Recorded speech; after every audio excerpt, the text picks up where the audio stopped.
Xbox's multi-platform plan has succeeded like Sega, says former PlayStation boss Jordan Miller of VGC.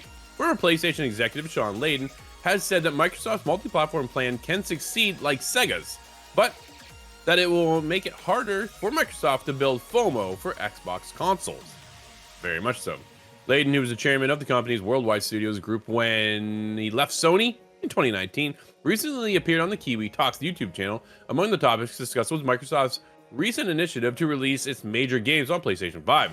Quote, multi-platform is a strategy, particularly in a world where the cost of development is increasing so dramatically, end quote, Layden said. Quote, what does it do to the brand? It makes the conversation harder to create the FOMO, fear of missing out. You're trying to do that by bringing everyone to your platform by saying, if you're not here, you're missing out.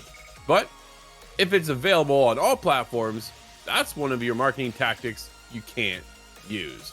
End quote.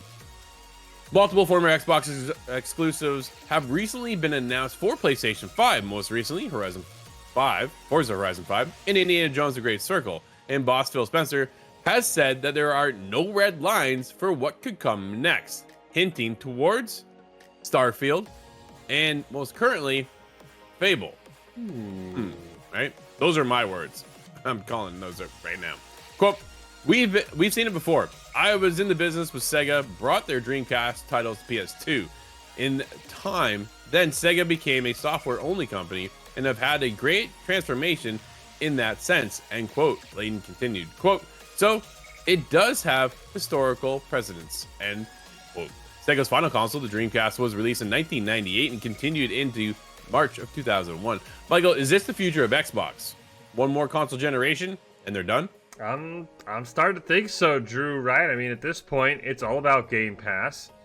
Their consoles have been left in the dust, as we've talked about, at least in this generation. I think they have one more generation to get it right. Now, if for whatever reason, the next generation, Xbox blows PlayStation out of the water, then I think they'll keep making consoles. But if it's been, as we saw with the PS4, as we saw with the PS5, where PlayStation's going to double your numbers, I do think it's a serious conversation. They need to have an Xbox and say, all right, we're all in on Game Pass.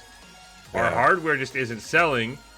Is it time to kind of pull a Sega-like move and say, all right, we're going to go full in on software. We're going to go full in on these multi-platform titles. We're going to go full in on Xbox Game Pass. Almost turn Xbox Game Pass into like a Netflix of gaming, right? Where it's like you're going to subscribe, you're going to be able to get all these games.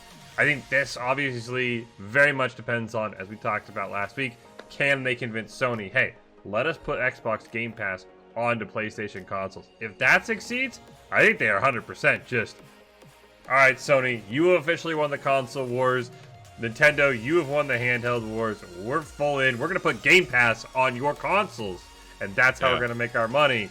I think we're closer than we ever thought, Drew, to seeing just one home console and one handheld console. And I never thought I'd see the day, but it's starting to make a lot of sense. It's starting to transform things very dramatically over at Xbox, right? I think that is where we're at. And I think you're right. We have one more console generation at Xbox, and this will be the telling tale of whether or not we get any more in the future, or it's all in. They are all in right now on Game Pass anyways, right? Like that's been their focus, to put themselves everywhere. And will that beat out PlayStation? Becomes my biggest question. I've asked this in previous episodes, right? What does PlayStation do then to combat the Game Pass model? Do they even care? So many questions. The future, though, is always so interesting.